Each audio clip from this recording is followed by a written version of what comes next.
Tonight, we're bringing you a story of superlatives. Europe's biggest protest in years.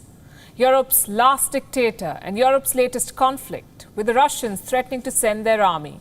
The tiny nation of Belarus in Eastern Europe has become the center of high drama. It started with an election, a rigged election, where the president of 26 years, Alexander Lukashenko, claimed victory. The opposition leader had to flee to Lithuania. There was an internet blackout and thousands of people hit the streets. The situation escalated. Lukashenko sent an SOS to Russia. Putin threatened to send his military to Europe. The European Union held emergency meetings, and now Lukashenko has played a new card to buy time. He has promised another election, but first there will be a referendum. Then a new constitution will be adopted, and then an election will be held. The announcement came this evening. It's a clear ploy to get the protesters off the streets. Will it work? We'll see. First, let's take a look at the high voltage events. These are images from Sunday. Tens of thousands of protesters hit the streets of Minsk, the capital of Belarus. The Independence Square at the center of the city was packed to the brim. Never before has this country seen such a massive campaign. This is a freedom march, a campaign to oust the president, the man who has ruled Belarus since its independence. This is a former Soviet state. And this man, Alexander Lukashenko, has been president since the USSR disintegrated. These protesters want him out.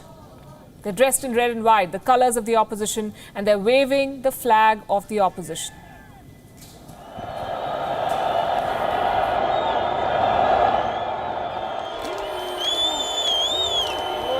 Живе Беларусь! Живе Беларусь!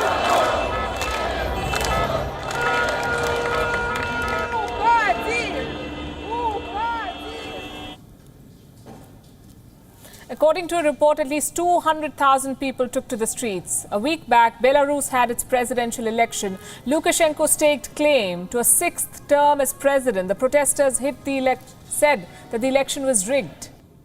Opposition candidate Svetlana Tikhanovskaya has had to run for her life. Her husband was a candidate in the election. He was put in jail. Then she contested in his place, and she had to flee the country to neighboring Lithuania. Today, she sent this message to the people of Belarus. I'm prepared to take responsibility and act as the nation's leader during this period so the country settles down and gets back to normality, so that we can release all political prisoners and prepare a legal framework and conditions to hold another round of presidential elections in the shortest time possible. Genuine, fair and transparent elections that will be accepted without question by the international community.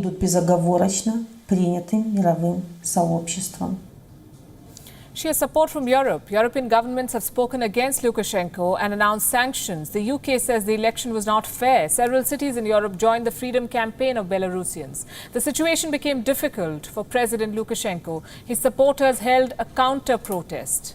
Lukashenko made a speech rejecting the demand for a new election.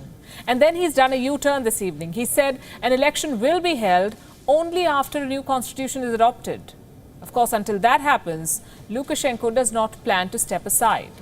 Today, he took a helicopter to a factory in Minsk. More than 5,000 workers from this very factory were marching in the protest. The president of Belarus tried to win them over. If someone doesn't want to work and wants to leave, nobody will bully anyone. Nobody will push anyone. Please, go ahead. Doors are open from tomorrow or from today. I'm sorry for this unpopular phrase of mine.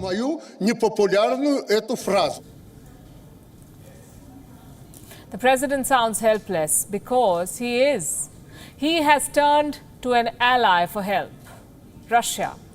Reports say Lukashenko spoke with Russian President Vladimir Putin not once but twice over the weekend. He blames a foreign hand for the protest. And Putin is ready to lend a hand to keep him in power. The Kremlin says it is ready to send military help. What does that mean? Putin has reportedly promised comprehensive military assistance, which means deployment of Russian soldiers and military assets. Has this happened before? Yes, it has. In 2008, the Russian invasion of Georgia. In 2014, the Russian invasion of Ukraine. They looked like this. Will it happen again? And how will Europe respond? The European Union has been holding emergency meetings to devise a strategy. Lukashenko is desperate. And not too long ago, he was defying Putin. In April last year, he had expelled the Russian ambassador to Belarus, accusing him of treating Belarus like a vassal state.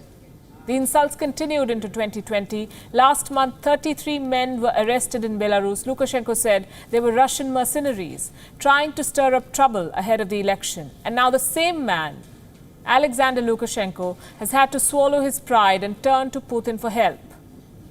He has not ruled out military help from Russia to save his chair. And if that happens, it will be considered an invasion into Europe by Brussels.